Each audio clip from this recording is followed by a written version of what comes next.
जो पढ़े लिखे थे वो संतरी बने। जो पढ़े लिखे थे वो संतरी बने। इस देश के माफिया और गुंडे आज संसद में मंत्री बने, और जो शादी करके अपनी बीबी छोड़ दे वो हमारे देश के प्रधानमंत्री बने। ये तो नाटकबाज है और ड्रामेबाज है, हर जगह ड्रामा करेगा वो तो। प्रधानमंत्री जी आज मुझे बताएं, ये है क्या? ये मंदारी है क्या? गंगा माँ की कसम, मुझे तो गंगा माँ ने बुलाया है। उत्तर प्रदेश में जाएंगे, उत्तर प्रदेश से इसका नाश्ता है। क्यों? बचपन में यहीं खेती करी होगी ना आके। अरे पहले ये बताए तो, किसान का बेटा है, चाय वाले का बेटा है, रेडी वाले का बेटा है। अरे क्या है? गधे को कितना ही साबुन से नहला लो, कभी घोड़ा नहीं बन सकता।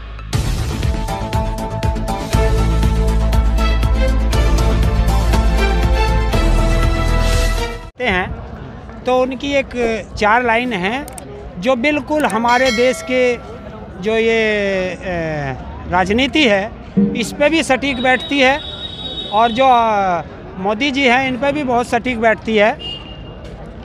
और उन्होंने साफ लिखा है, जो पढ़े लिखे थे वो संतरी बने। जो पढ़े लिखे थे वो संतरी बने।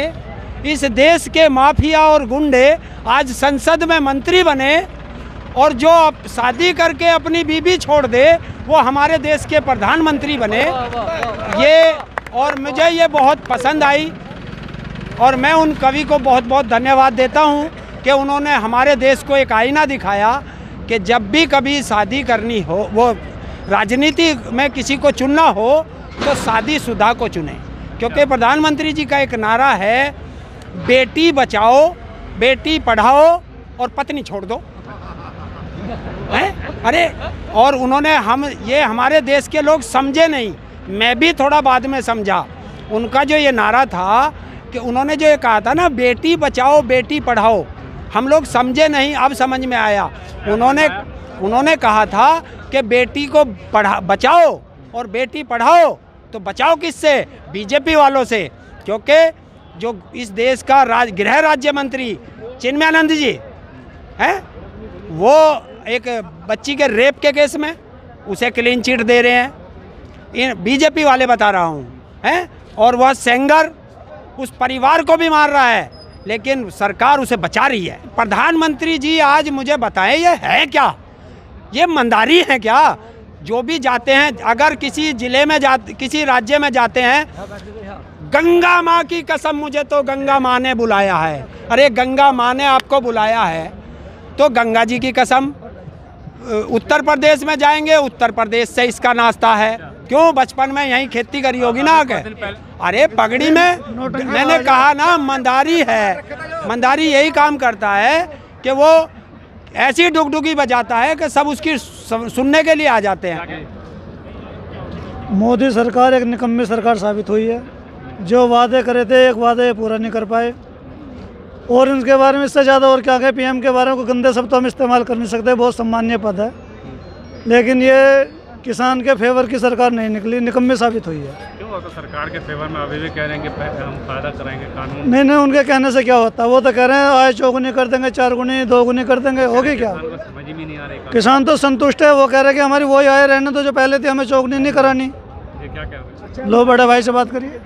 अभी ये आप कह रहे हो कि प्रधानमंत्री जी पे विश्वास करें, बहुत बढ़िया बात कही। मैं उसी पे बताता हूँ, हिंदुस्तान का किसान भी सुने और जो आम जनता है वो भी सुने कि इस पे विश्वास कैसे किया जाता है।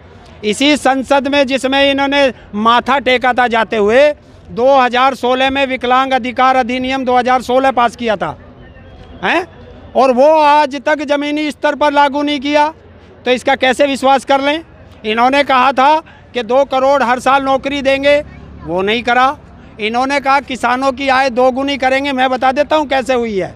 जिस MSP 1600 रुपये थी वो 800 में बिक्री है, तो दुगनी किसकी करी? अडानी अंबानी की।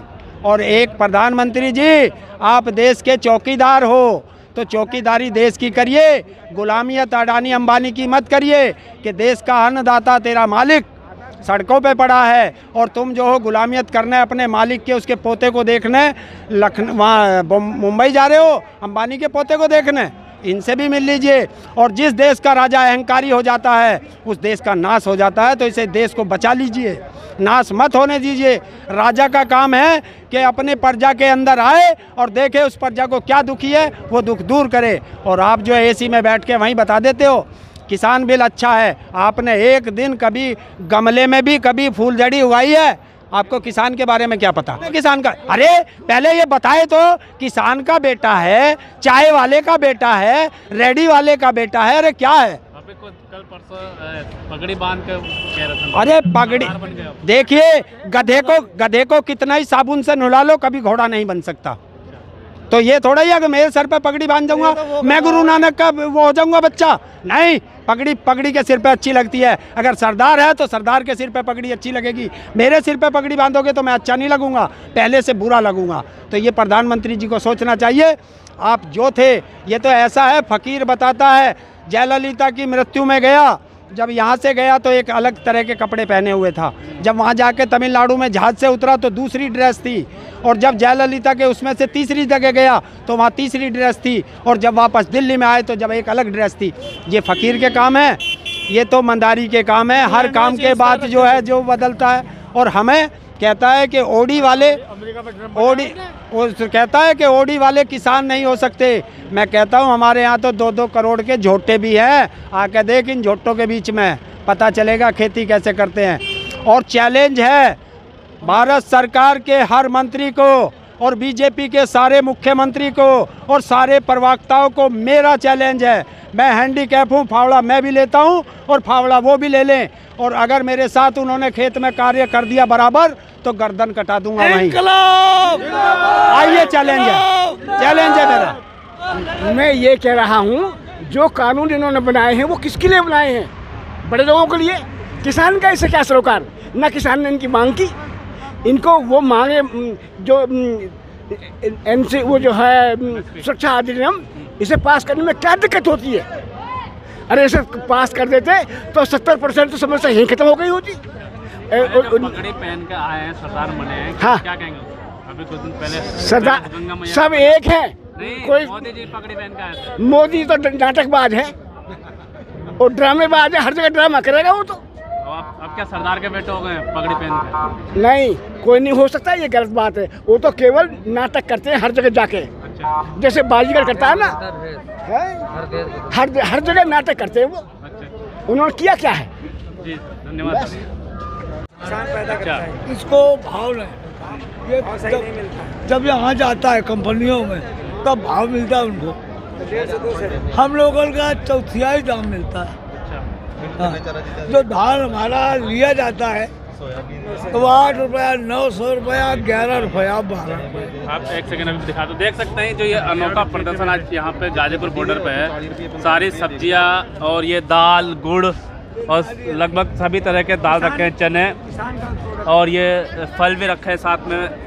चाचा क्या है ये, थोड़ा समझाएंगे? किस तरीके की दुकान लगा रखी है आपने, क्या कर रखा है ये? हाँ, ये तो किसान अपनी पंचान लाए। किसान क्या, ये थोड़ा आवाज। अच्छा, किसान अपनी जो पैदा करता है। अब तो गन्ना नहीं आया, मेलर का गुड़ आ गया, जो चावल का केला में नहीं आया, थोड़ा आया। लहसुन कोई पैदा करता, कोई नींबू पैदा करता। हमारे चारों दिशा में सब खेती होती पूरे भारत में।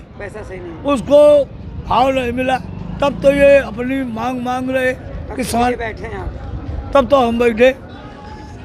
ये सब लगा के क्या एग्जांपल मैं देता हूँ आपको। एग्जांपल ये तो भाई सब दिशा की सब चीज है, आ रही है। मेरठ का गुड़ आ गया है, ये सब किसान आ रहा है। मेरठ का गुड़ ये है। नहीं तो ये लगा के क्या संदेश देना चाहते? संदेश क्या है आपका? ये किसान को गिरव रख लिया गया। आओ अपन दुखी है। अरे बाबा तो दुखी। आप क्या समझा रहे थे, बताइए। अब उड़द की दाल यहाँ पे हम कटाई करने जाते हैं, हमें पता है ये किस रेट में वहाँ पे बिकती है। किसान से परचेजिंग की जाती है 28 रुपये, 20 रुपये, 25 रुपये, 22 रुपये तक की इनकी परचेजिंग होती है। और गवर्नमेंट को आगे जाती है, गवर्नमेंट आगे मॉल में जाती है। वही दाल जो वहाँ पे 50 रुपये, 30 रुपये में ली गई है, वहाँ से आके 150 रुपये में वो किलो दाल एक पैकेट देते हैं। ठीक है जी। उसके बाद सोयाबीन ले लीजिए, सोयाबीन का रेट क्या है? सोयाबीन का आज की डेट में 30 से 32 रुपये किलो है। और आगे क्या इनका रेट होगा? वही 150, 100, 150 जी इनका हो रहा है कि यानी कि किसान तो मरा ही मरा है, बड़े लोगों का पेट भरना चाहे जो मर्जी हो जाए। अच्छा जी जी इनका कहने का मतलब है। ये जो और प्याज है, एमपी में चले जाओ, सागर जिला में चले जाओ, आपको प्याज भरपूर मिलेगा वहाँ पे। जी ठीक है जी। अब उनकी बेड़ लग चुकी है, प्याज तैयार होने वाला है उनका, और 2 महीने में उनका प्याज तैयार हो जाएगा। और वहाँ पे उनसे कितने रुपए किलो खरीदा जाएगा आपको पता है? कभी आपने सोचा भी नहीं होगा। 30 पैसे 50 पैसे इस हिसाब से उनसे प्याज खरीदा जाता है। और आज की डेट में 60 रुपये से कम नहीं है। दिल्ली के अंदर चले जाओ, आलू में 50 रुपये, वो उस पर भी आते हैं हम। चलो आलू का तो इस समय रेट अच्छा है, वो भी कोई दिन थे जब लोगों ने रोड के ऊपर डाल दिया आलू, तब गवर्नमेंट कहाँ थी? अब ये कह रहे हैं कि हमारे सभी बिल सही हैं। तभी तो सरकार ये बिल बना रही है कि क्या सही है? कुछ नहीं। ये सरकार बिल के से आपको फायदा होगा। सरकार क्या के फायदा होगा? कोई फायदा नहीं है अच्छा। यार। एक चीज बताओ, धान कट गए, मैंने पहले भी ये बात बोली, धान कट गए, बिक गए, अभी तक उसका कुछ नहीं मिला यार। क्या फायदा मिला बताओ? किसी को फायदा मिला है? इधर पाजी, इधर क्या कह रहे हैं आप? इधर आके कहिए। एक चीज और सुनिए, अगर इतना फायदा मिला होता तो ये किसान इतने पागल नहीं है जो भरपूर ट्रालियां भर के इस बॉर्डर पे आगे चारों बॉर्डर सील कर लिए इन लोगों ने। ये पागल है क्या? जिनको घर पे कोई काम नहीं है, अपना काम धाम छोड़ के यहाँ पे आए हुए हैं। गलत तो नहीं है ना? अपना हक लेने आए, किसी से मार तोड़ करने नहीं आए, शांतिपूर्ण हक लेंगे अपना। जो हमारा रेट आगे अगर ये 150 में बेच रहे हैं, 150 नहीं, हमें 145 ही दिला दो, सीधी सी बात है भाई।